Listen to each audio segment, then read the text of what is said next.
Hello, class 12 student. Today in this period, your subject business study, chapter 6 is topic. इसका जो topic है concept and importance of stopping, मतलब stopping है क्या और इसका इम्पोर्टेंस क्या होता है किसी भी ऑर्गेनाइजेशन में।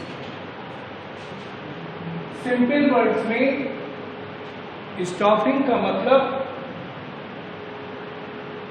पुटिंग पीपल टू जॉब और finding right people for right job. सही व्यक्ति को सही काम देना, ये एक सिंपल वर्ड्स में। इसके बाद स्टॉपिंग में और भी कई पॉइंट्स हो जाते हैं, जैसे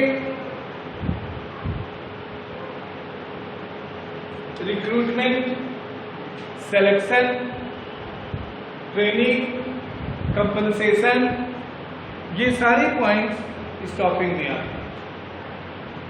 फिलहाल स्टॉप देखिए, कोई भी ऑर्गेनाइजेशन हो, कोई भी बिजनेस हो, कोई भी फैक्ट्री हो या कोई भी वर्क हो, उसमें जो हेड ऑफ द अथॉरिटी होता है, जैसे आप अपना विद्यालय ही ले लें, इसमें हर व्यक्ति जो मेन पावर है वो ये सारा चीज प्लान करता है और प्लानिंग के बाद वो इस चीज को according to the qualification, according to the क्या कहते हैं उसको, वर्क। आप ये मान के चले कि जब भी कोई ऑर्गेनाइजेशन या इंस्टीट्यूशन इस्टेब्लिश करना होता है या कराना होता है, तो उसमें पहला पॉइंट यही आता है कि जो व्यक्ति को जो वर्क दिया जा रहा है, क्या वो वर्क के योग्य है, इसी को स्टॉपिंग कहते हैं। और सर्च भी करना होता है, जैसे आप सबसे पहले न्यूज़पेपर में, टीवी में या और किसी चैनल से या और किसी इंटरनल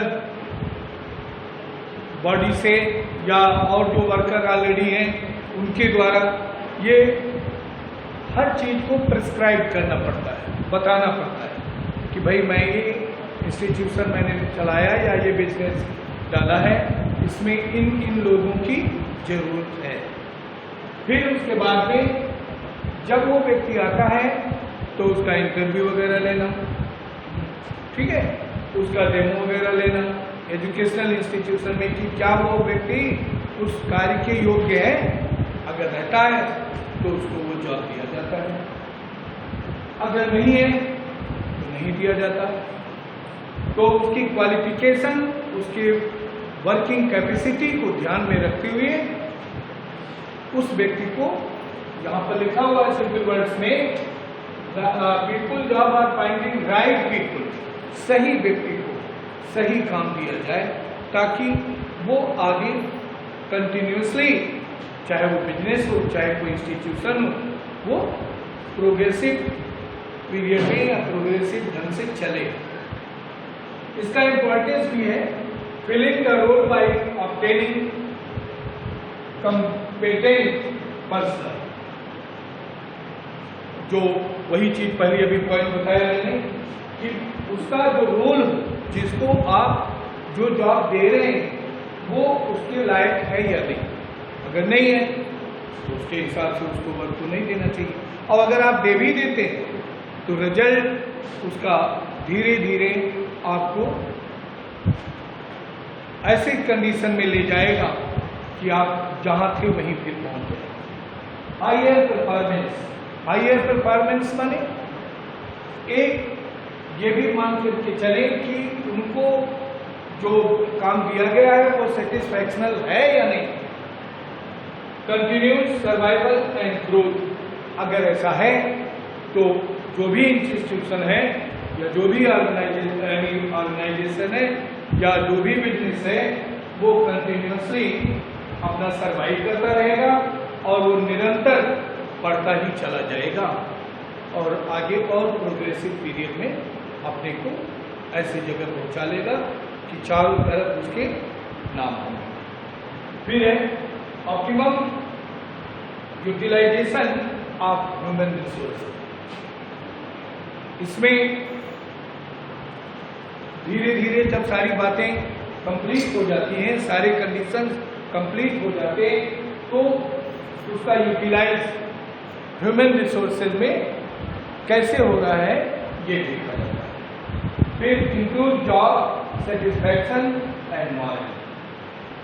जब सारे कंडीशन, सारे पॉइंट्स कंप्लीट हो जाते हैं तो उसको और आगे बढ़ाने की प्रक्रिया को सोचा जाता है। जैसे हमारा ये स्कूल भी सबसे पहले नर्सरी टू 5 रहा, फिर नर्सरी टू 8 हुआ, फिर नर्सरी टू 12 हुआ।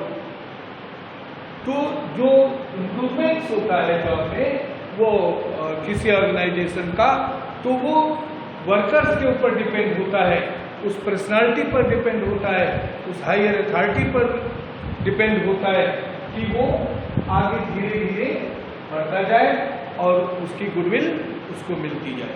Thank you children.